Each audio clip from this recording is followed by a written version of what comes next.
freedom is never more than one generation away from extinction. We didn't pass it on to our children in the bloodstream.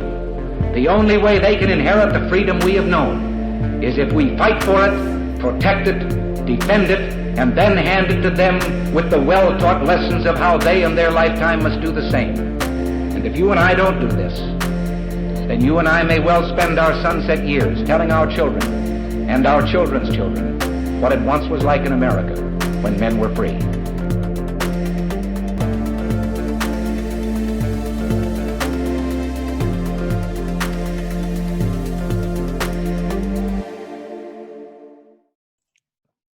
Hey everybody, welcome to another episode of Gun Freedom Radio, where we engage, we educate, and we inform. We are brought to you by azfirearms.com, your nationwide hometown gun shop. I am one of your hosts, Cheryl Todd. And I'm the other guy, Dan Todd. We're doing a series called Ameri-CAN, talking about the can-do spirit that is part of our American DNA. Absolutely. Our lives have been turned upside down, sideways, and every which way in this COVID-19 season. And we're hearing an awful lot about the things we can't do and the places that we can't go. But our guests during this series that we're doing are experts in helping us better understand all the ways that we still can learn and grow, train and connect, and expand our freedoms in ways that maybe we haven't even thought about before. Well, our guest today is Holly Sullivan. Holly currently serves as the president of the Connecticut Citizens Defense League, a 37,000-member, non-partisan grassroots organization devoted to advocating rights affirmed by the Constitution of the United States and the Constitution of Connecticut. She has also donated her time and energy to be the Connecticut delegate for the DC Project, which is Women for Gun Rights, an educational nonpartisan group of women from all 50 states who advocate for the Second Amendment education over legislation. Gun rights are women's rights, and every woman must be prepared to be her own first responder. Women gun owners make firearm safety and education a top priority, and you embody that through and through. Miss Holly, thank you so much for being on the show today. Thank you for having me. Absolutely. So you took the helm as president of the Connecticut Citizens Defense League, the CCDL, just last year. Talk about the right person at the right time. So talk to us about that changing of the guard and the fact that, if I'm not mistaken, you are the only female president of any CDL. That's my understanding.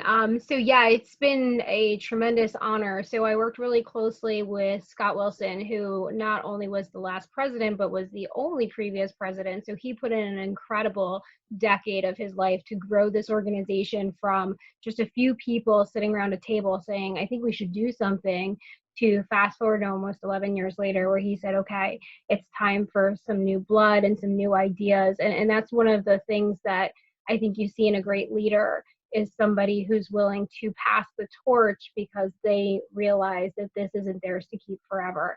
And I respect that in Scott so much. And he's been really has just been my biggest supporter through this transition. I call him every other day. So, and then on top of that, there's an executive committee of 18 of us. So the 18 people that run this organization have been astronomically just invaluable in everything that they do in all of our decisions. So it's really been a very smooth transition. And I think that really there's been a lot of new ideas coming forward. We've done some things. We've already filed 2 lawsuits this year.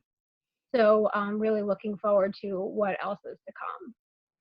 Well, it's incredible. And I do love to see that organizations are looking to the next generation, the next level of leadership, and growing people up from their ranks. Because I think too often we're small business owners ourselves, right? And so we have, the gun shop, AZ Firearms. We have Pot of Gold Estate Auctions, our auction house, and then this radio show. And our daughter works for us. So we have that kind of built in, that we have this legacy plan, this sort of how do we pass the torch. But a lot of rights organizations, because we're grassroots, right? We don't even know when we're sitting around that table, right, like you were saying, that we're going to grow into anything. And then we do grow into something. We don't know what the next step is. So I love that not only was Scott Wilson forward thinking in that way, but that you were willing. I mean, this is a big job, stepping into president of a CDL. Yeah, it's a huge job. For anybody, it's really easy to kind of sit behind the computer sometimes and talk about what groups should be doing. But if you realize the time that these people put in, and it's not by any stretch of the imagination is it just me, there are 18 of us. And, last week, I don't think there was a single night of the week that we didn't have conference calls, because within our committee, then we have subcommittees working on different projects. So each subcommittee might have a call, maybe 2 nights that week. So what folks might not realize is if you're really part of an active, engaged, and present CDL organization, these folks are putting in tremendous amounts of time. And you really can't do it without a strong board like that. A group of folks, it's not one person or 2 people or 3 people, it's a group of ideas, and bouncing those ideas off each other and making sure that you have the right decision and it's a consensus. But you have to do that, don't you, Holly? I mean, you guys are getting bombarded with regulations and laws, right? Yeah, Don't you have to be on it? Definitely. So CCDL started, I think it's hard to kind of skirt around the fact that Sandy Hook happened here. I'm about 7.5 miles from Sandy Hook Elementary School. I live in Southbury, Connecticut, which is the town right next to Newtown, Connecticut. So a lot of the time people think that CCDL started because of Sandy Hook and the laws that came after that. Actually, CCDL started a little bit before that, just kind of seeing all of the other things that were already starting to be in play. So thank goodness CCDL was already in existence prior to 2013 legislation that came out as a result of that. And we've been there every step of the way since, just getting bigger and bigger. And, that tragedy is unspeakable. But then we get to a situation like we're in now, where we're being told you can't get your pistol permit because of COVID. Well, who's going to speak up for those people who are the next generation of gun owners in our state? And what I love about our organization and the legal battle that we're fighting now, and we'll kind of get into this more, but it's very selfless. And I think that's something that folks need to recognize about gun owners. We're thinking about how do we preserve the rights, not just for me, but for my kids, for the people who are about to turn 21, all of those folks that are kind of coming up, we're investing in their futures. And I think that that's really important. Right. It is so important. And what you just said really lends itself to the idea of don't wait. So a lot of times we feel like, well, we can't be advocates or we can't be activists for the Constitution or the Second Amendment or whatever the cause is because, well, we don't have our master's degree in it yet or something, And so if Scott Wilson had this idea but sat on it, then the CCDL wouldn't have been in place before something horrific like Sandy Hook takes place. So start where you start, right? Right. 100%. And it's really great. So some of the board members, when we energize our group, we have kind of these taglines that we've started using in the last year. And we always say, if not you, then who? And if not now, then when? So who do you think is going to fight this battle for you? And when do you think it's going to start?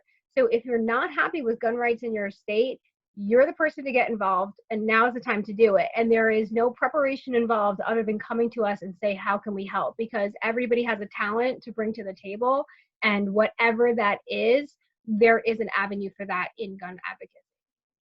Absolutely. I remember Dave Ramsey, we just saw a seminar with Dave, and he said that even if your business isn't ready, even if your project isn't done, just ship it. Just get it done and get it started to get the ball rolling. And I think that's what it takes. Even if you're not really prepared, just start it. Just get it going. Right? Get it going. So tell me about these lawsuits that you guys got going on this year. So the first one that we filed, actually a huge thank you to the Second Amendment Foundation. We are working in tandem with the Second Amendment Foundation on the first lawsuit. That's Ross versus Malekis. And essentially what happened when the legislation came post Sandy Hook, we had to register every single magazine that we owned that was that had the capacity of more than 10. So even though they're not serialized, we have to have them registered to us, which is, how does that work? So, so let's say, for example, I have a magazine and the manufacturer capacity on it is 15. I had to have registered it back when the legislation came out in 2013. I think you had till 2014 to register it.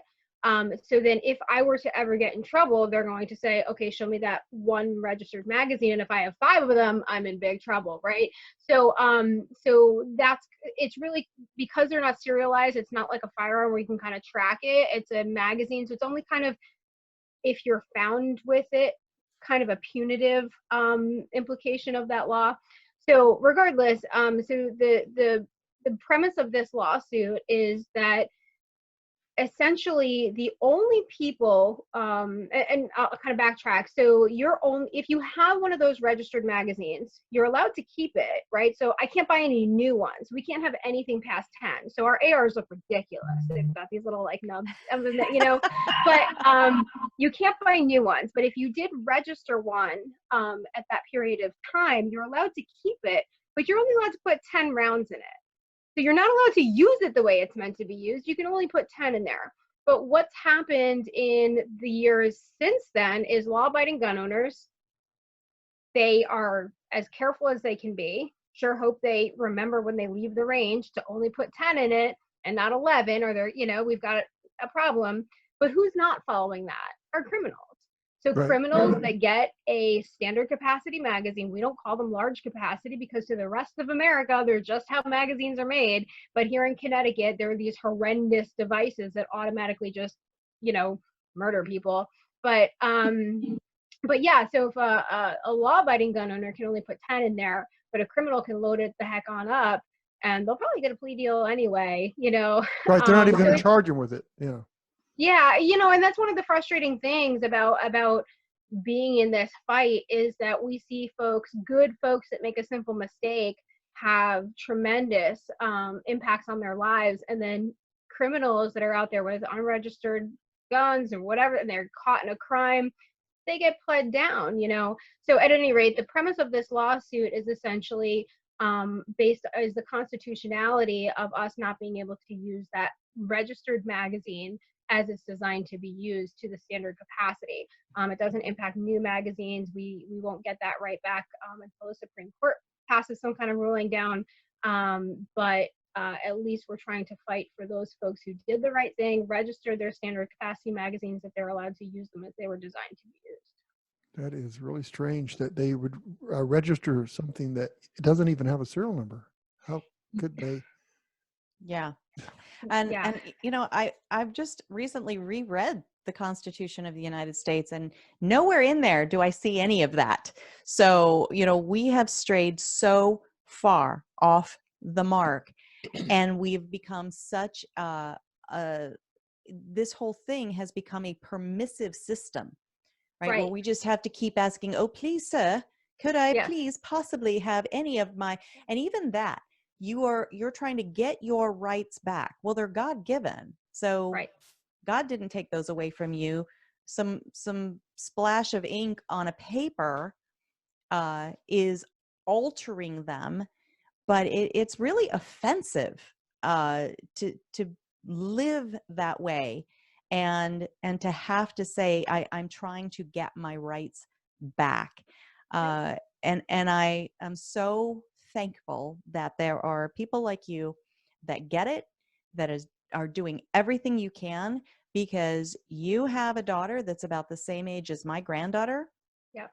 And if we aren't doing something right now, if we aren't working on education, not legislation, which of course is one of our DC project things, one of our little catchphrases, but I mean, truly, if we are not doing everything we can to protect and defend and restore these rights, what world are we leaving to them?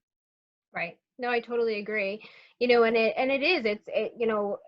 been interesting, and it kind of leads me to our next lawsuit. So for a lot of folks that are now just turning 21 and then been in the process in Connecticut to get their permit, this COVID-19 shutdown has really completely stopped things. So in Connecticut, it takes about 2 months to get your permit. So you start, it's a 2-month process if you're lucky. State statute says it needs to be by the 8th week they should be turning your permit around, but in many instances it runs far past that. So in order to get your permit to carry a firearm in the state of Connecticut, or even and this kind of leads me to the next point, you cannot buy a firearm in Connecticut without a permit. You also cannot buy ammunition in the state of Connecticut without permission from the state. So you have to be permitted for that. You have to be background checked and fingerprinted to buy ammunition. So essentially what happened is when COVID-19 struck, they stopped the fingerprinting process. So there's a lot of folks that even had already put in their paperwork, they'd taken their class, they'd, written their checks, all of those good things. Boom, everything shuts down. Now they're in a place where they're saying, hold on, I'm not comfortable. I want to make sure that I'm able to take care of my family. I did everything that I was supposed to do. I can't buy a single round of ammunition. I can't, even if, whatever, maybe their family grew up with guns, they can't buy ammo. They couldn't buy a new firearm. They couldn't get their permit. So the CCDL is very, very proud to have filed a lawsuit against our governor. And it's one of those things, it's one of those checks and balances, because they're not dictators, right? They took an oath to protect the people that they serve. It is not about them passing down dictation of what you're going to do. It's that they took an oath to serve us. And in this instance, we felt that our governor was not serving us. This is crazy. I mean, first of all, they tell you can't buy a gun without having registered and all that. And then they tell you that it takes 2 months. And if the registration's down, you can't buy a gun. It should, if they're going to make some kind of law like that, they should say, hey, if we can't fulfill the registration process, then you can buy a gun anyway. Right. So we made a suggestion. So I had personally sent a letter to our governor's office. It was delivered. And I had offered to please come to the table and we'll talk about some other solutions. Not every state fingerprints in order to issue a permit. So you're still going to get background checked by the FBI. You don't need fingerprinting in all of these instances. So if that was a primary concern, we were certainly open to having a dialogue with the governor's office about how we could get there. That letter was delivered to his office on April 12th. We received absolutely no acknowledgement or recognition at all from the governor's office that they even read our letter or was willing to hear the concerns of the people. So we give them ample time and then eventually had to file a lawsuit. Holly, that's just control. That's all it is. They just want control. They want to control their people. Arizona, we are treated like adults so far, right? Well, we have the AZ-CDL, which is very similar and to the CCDL. And, even that phrase, I had used that phrase on an interview recently that, hey, in Arizona, we get to be treated like adults. And I know it's tongue in cheek because you don't get to be treated like an adult. You're an adult, so you act like an adult. And so somebody from the Swiss press had seen that interview and he really wanted to drill down on that. He said, so who is treating you like an adult? And I was like, well, no, that's missing the point. The point is, I am an adult, and adults don't ask permission. We live our lives according to, responsibility and civility and all of these things. And so it was just very interesting to me that something that I thought was obviously understood as just, humor and tongue in cheek, that somebody's letting me be an adult. It didn't translate to automatically to other people who maybe grew up with a more permissive kind of government system where they're accustomed to asking for permission for every little teeny tiny thing. And I think that that I need to spend more time thinking about that and my phrasing and how I engage these things, because just, my little in-joke fell flat. Yeah. No, it's so true. I mean, and I think this is lost on, I hate to say, maybe perhaps the vast majority of Americans. The Constitution is not a set of limitations on the people. It's not a list of things you are able to do. You are able to do as you please because you are a mature, hopefully contributing member of society. The Constitution is a set of limitations on the government, not the other way around. And I feel like most people today don't really think about that. And they think about, well, am I allowed to do this or I am not allowed to do this? Your maker allows you to do what your maker allows you to do. Your government is limited in what they are able to prohibit you from doing. That's it. So when the Second Amendment says the government cannot restrict you from a firearm, and you go to Connecticut and you go in to buy a gun and they say, I'm sorry, we're not doing any of these background checks right now, then they are restricting you from a firearm. Clear, simple, right? Right. Well, so in the state of Connecticut, you would have to have a Connecticut non-resident permit to purchase, or a Connecticut permit, whether it's a long gun permit, a permit to carry, or an eligibility certificate. You have to have some kind of documentation from the state allowing you to buy a firearm here. Or, of course, obviously you could purchase a firearm, have it transferred to your FFL out of state, but then the transaction's happening in your own state. But in this state, it takes almost 2 months, if not more, to get that anyway. So it's never the kind of thing where somebody just traveling through is like, hey, I'd like to purchase this, and walk out the door with it, and they're good to go. They'd have to have it transferred where they're going, whatever the case may be. But I'm not sure if that gets to what you were talking about.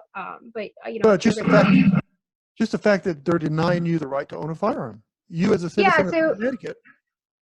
Right. So that's what it kind of came down to for us, is CCDL step back and say, okay, this feels like a de facto denial of our rights. And while we understand the desire to mitigate the spread of illness to anybody, there has to be some kind of common sense solution to say, the Constitution allows this, our state Constitution allows this, and we will find an avenue to make that happen. Yeah, absolutely. So as I mentioned earlier, you have a daughter, adorable daughter, might I add. Pictures of her are just super precious. So you're a mom and a gasp, clutch my pearls, where are my pearls, and a gun owner. Right. Right. So with the mom shaming that's hurled our way by the freedom-hating, anti-gun moms demand group, what would you say to the millions of brand new first-time gun owners, whether they're moms or dads, right, to help them not buckle under that pressure that these kind of groups and their celebrity spokespeople pile on us? I mean, I can't speak any more from the heart on this. I live in an area where this has been our reality for almost a decade. Everywhere you go here, it's green ribbons, and Sandy Hook isn't over for us, right? So as a mom, my daughter just finished first grade. I can't relate to what the other side is. I can understand and appreciate what the other side is saying, but their rationale, you need to dig deeper than that. So to those folks, I would say, their argument is largely emotional, but what we're really talking about is protecting children. So would you rather protect your child by making a phone call or having the means to deal with it? So for me, my daughter was born not too long after Sandy Hook happened, and I've thought about this a long time. This is part of why I do what I do. I believe in teaching children gun safety and responsibility from early on, and they know better. They know what to do. They know what not to do. They know the rules. But for those people is really dig down and get past that emotional argument, because that's all that it is. Once you really start to talk about the logistics of being safe with a firearm and using it to protect and defend your family, it's a no-brainer. is that there has never been a time that there has not been evil in this world. And I don't think there will ever be a time that there won't be evil in this world. We're seeing it this weekend. I don't know if you guys have seen, but there is a murderer here in the state of Connecticut. There's a manhunt underway. An individual killed a couple people here in Connecticut. And I believe they're looking for him out of state right now. And there was a rumor that he grew up allegedly in Newtown. And, there was a lot of concern yesterday among neighbors, among moms. And I'm in a group chat, and I said, well, if you guys are ready to take control of your family's safety, let's talk about it. That doesn't mean that gun ownership is for you, but maybe learning how to stop the bleed is for you. Having some degree of control over what happens to your family. I can't think of anything more powerful. That's how you care for your loved ones. Being a gun owner is so often stigmatized as that we are hateful and, we hate other people. It's the opposite. To own a gun and to know how to use it and to know how to mitigate circumstance is the greatest display of love that I can think of. It's how do I care for these people to a point that I can save their lives. And that's the bottom line for me.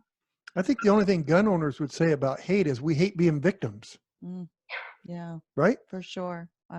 And all these hoops that we have to jump through just to have those life-saving tools at our disposal. But no, we hadn't heard about the event, the killings there. But that's the thing, is that murder is already illegal. Right. And that law has not stopped one single murder that I'm aware of. It helps prosecute people who are murderers, right? But you can't legislate people's behavior in the way that these moms demand, the Bloomberg, every towns, that they want to try to paint this utopia that if only there were these laws and if only these particular tools didn't exist, then somehow we would all hold hands and we would sing Kumbaya and it would just be an amazing, beautiful planet. That makes for good fantasy movies and writings, I think. But the reality is what you just said, that there has always been evil in the world. And I can't imagine that there's going to be a time that there's not. And so what do? We be prepared. Right. We care for our children. We care for our and children. it really, to be prepared. I do strongly believe that to take the time to do classes, to train, to invest in the equipment, that is an act of love. And to tell us anything else is so short-sighted, it clearly goes to show how out of touch they are with human history, with the nature of how things go. Unfortunately, there have always been people out looking to hurt other people, and we don't have to be victims. So. Absolutely.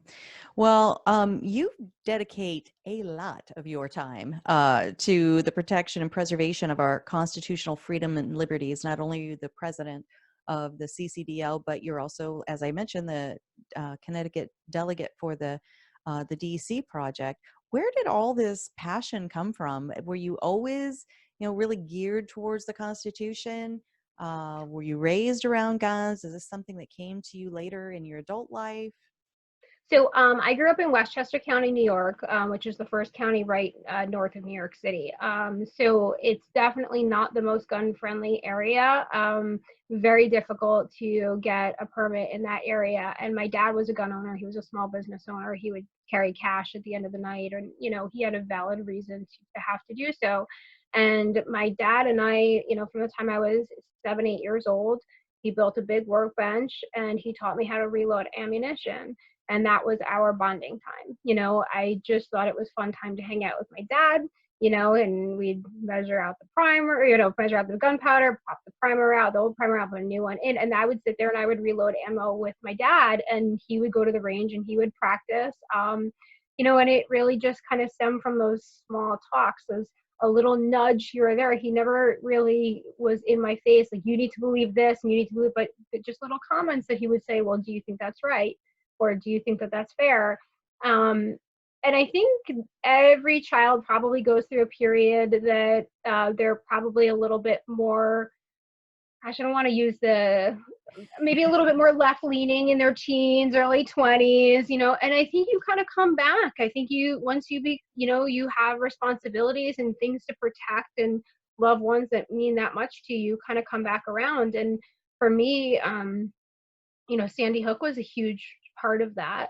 I found out that I was having my daughter not too much after that, and it was a big thing to say, you know what, this is something I want to fight for. If I'm in that situation, if I'm somewhere with my daughter and I'm put with my back against the wall, I want to be able to do something about it. So I did grow up with it, and I think that I also very much believe that people have kind of a constitutional journey. I think there are things that maybe 6, 8, 10 years ago I didn't understand, and I kind of grow in that every day, is that things that maybe are a little bit more mainstream, you kind of could say like, okay, I understand why they do that. And then as you get more deep into it, you go, whoa, no, that's an infringement on my rights. And you start to really understand the power of what was built for us and why it's so important to protect and defend it, because it gets eroded nonstop. And it's, everywhere you look, whether it's at the federal level or the state level, and it doesn't have to be just in gun rights, but it's in all other kinds of things. The government just gets bigger and bigger and bigger. And there's going to come a time where America doesn't resemble the country that we were intended to look like. And, and that's a shame, because the beauty of this country is that anybody can get ahead. Any single person, no matter what your background, whether you're from here, not from here, what your family it doesn't matter. Every single person can get ahead in the United States, and that is a beautiful thing, because we are granted the same freedoms. Once those freedoms go away, I think people need to look at the bigger picture of then what starts to happen. Absolutely. Well, Miss Holly, thank you so much for all that you do. And thank you so much for being here with us today. How do people learn more about the CCDL and maybe follow the work that you're doing in other areas of protecting and defending our Constitution? So yeah, definitely. CCDL is just ccdl.us. Membership is free. So please, if you're interested in seeing what's happening in Connecticut, and even if you're not a resident of the state of Connecticut or the surrounding areas, feel free to become a member. We don't charge any dues. Just log on, become a member, because one of the things that I always tell people from what I call Free America is that what happens here in states like Connecticut and New York, Massachusetts, it's coming your way eventually, right? As that, the fight that we might be fighting now, you might be fighting 10 years from now. And I think we saw that in Virginia, as a state that we never would have expected would have had the battles that they've been fighting.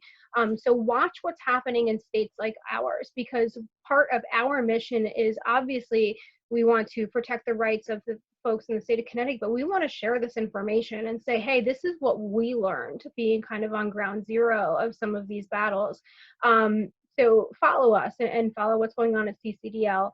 And then, if you just want to see, I have a Facebook profile. It's Holly Sullivan, Second Amendment advocate, and you can kind of see some of the stuff that I'm doing there. But I got to say, since becoming president of CCDL, I don't do so much of my personal stuff anymore. It's so much of my time is just committed to what CCDL needs. Well, we appreciate that. And I know the citizens of Connecticut appreciate it. Even the ones that maybe don't get it yet, maybe they're still on the other side of the whole gun rights debate. You're fighting for their future. You're fighting for their rights as much as anybody's. And so they would appreciate it if they understood. Hopefully they'll get there. I really do believe that there's a journey to be had. So I agree. Well, thank you again so much for spending this time with us. And we will be cheering you on all the way from Arizona, and look forward to having you on again in the future. Ms. Holly Sullivan of the Connecticut Citizens Defense League. Thank you. Bye. Thank you, Holly. Bye-bye. Bye-bye. Thank you. Well, I can't. Connecticut, I thought that was part of the United States. It's looking less and less that way. So, And I don't know, why does it come in from both shores? right. What It's is a that coast, about? along the coast. It's just the coastal areas. But why? What is it about the sea I don't air know. that makes people want to burn their constitutions? What is it, people?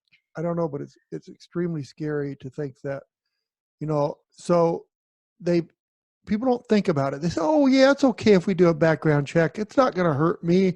I got a clean record. I can go get a background check so I can buy a gun whenever I want. And we have customers that think that way right now. Mhm. Then they come in the store and they want to buy a gun, and they already have several, but they want to buy this neat collector gun that just came in today. And they look at it and say, yeah, I'll take that. And then we do a background check, the next check, and they say delayed 5 days. Delayed. Now, this guy's bought 10 guns from us in the past. Mm-hmm. He's delayed today. Nothing's Mhm. changed. Mm-hmm. And so he has to wait the 5 days, or have to wait until they call and say it's okay to pick up the gun. And so, you think that's harmless, but it's not, because not harmless. now they're down. The system's down. Like Holly said, their system was down during the COVID, right? So that means a 2-month period you can't buy a gun. Okay, so then they say, well, the governor stubbed his toe this week, so we're going to take the system down for a couple of years. And what do Yeah. you do? Exactly. The governor is the ruler. He's the supreme leader.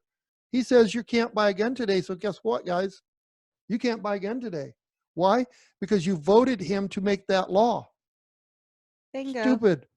Bingo. Come on. It really does come back down to the person in the mirror. Yes, it is us. We make the decision because somebody voted that man in. And it was a gun-loving state at one time. Mhm. What happened? I don't know. What happened? I don't know. Makes me angry. Holly, we're praying for you. We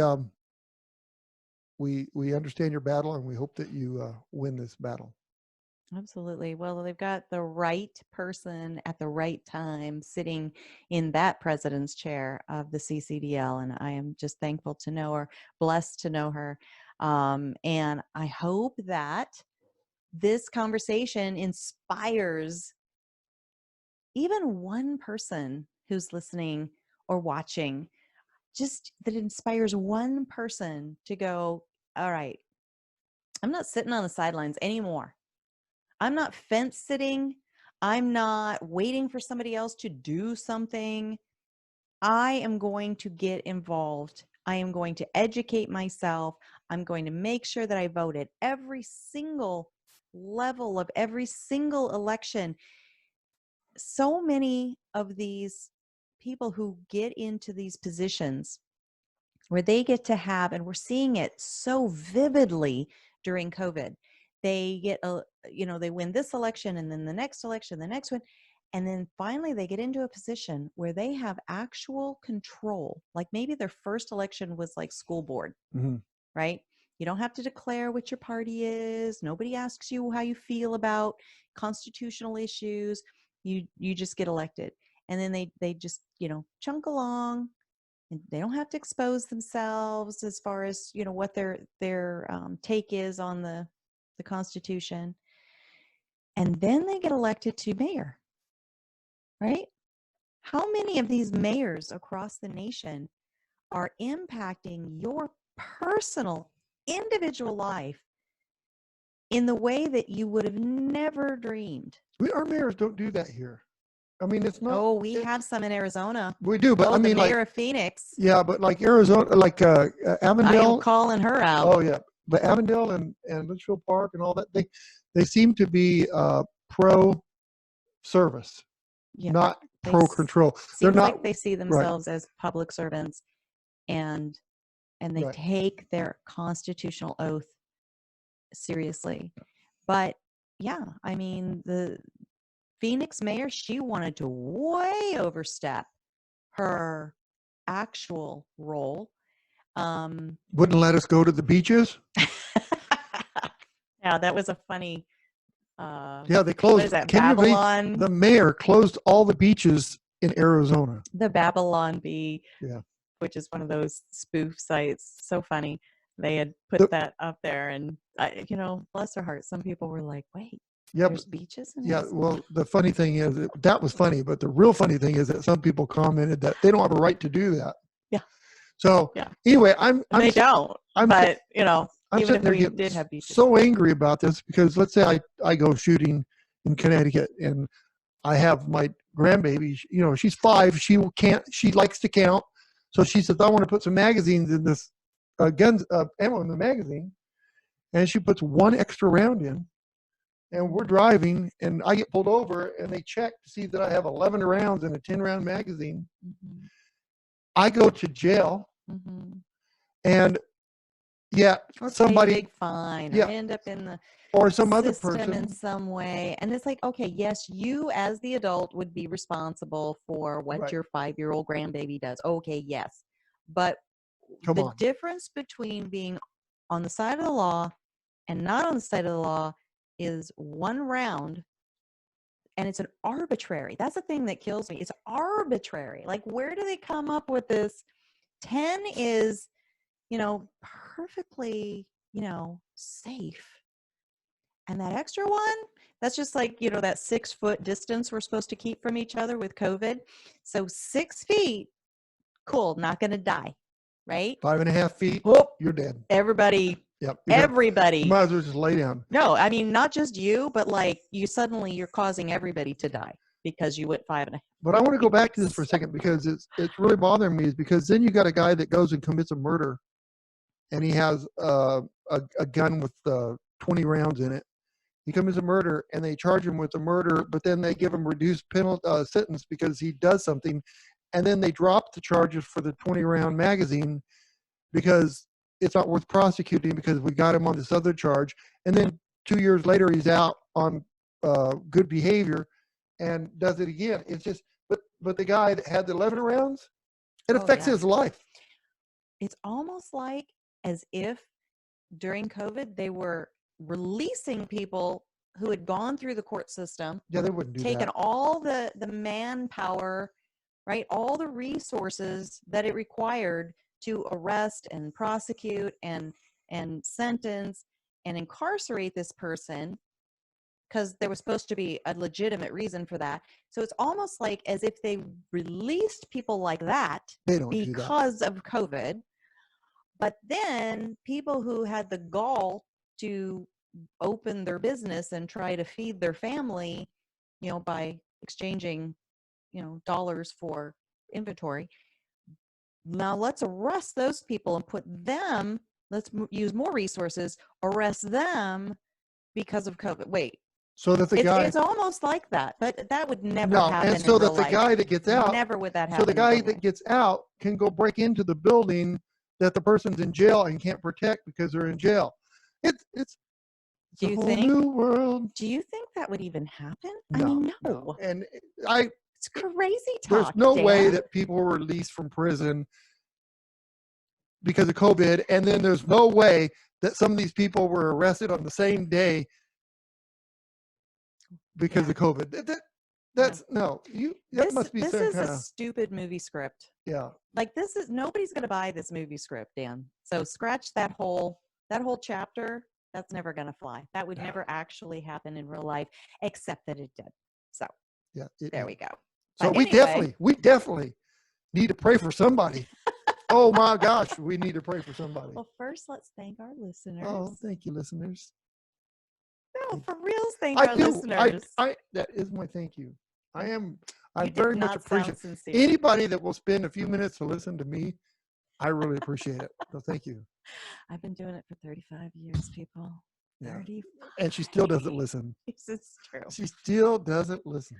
I've learned the art of making the appropriate, like, yes, I'm listening, head bobs, and that works to my advantage though, because I get her so much into that, and then I want to buy something. I say, oh, the world fell flat today, and oh, by the way, I'm going to buy this.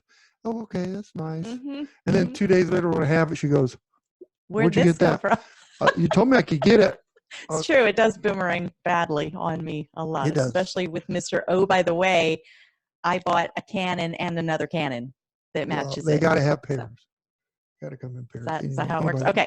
Thank you to our listeners. You guys are awesome. What would we be doing without you? We would just be having this fun little conversation with each other and amazing conversations with our guests that would stop right here. But you are awesome listeners. Yes. Take those conversations into your living rooms and around your dining room tables and into your Zoom chat rooms. And we value that more than we can possibly express in words. And thank you to our amazing guest, Yes.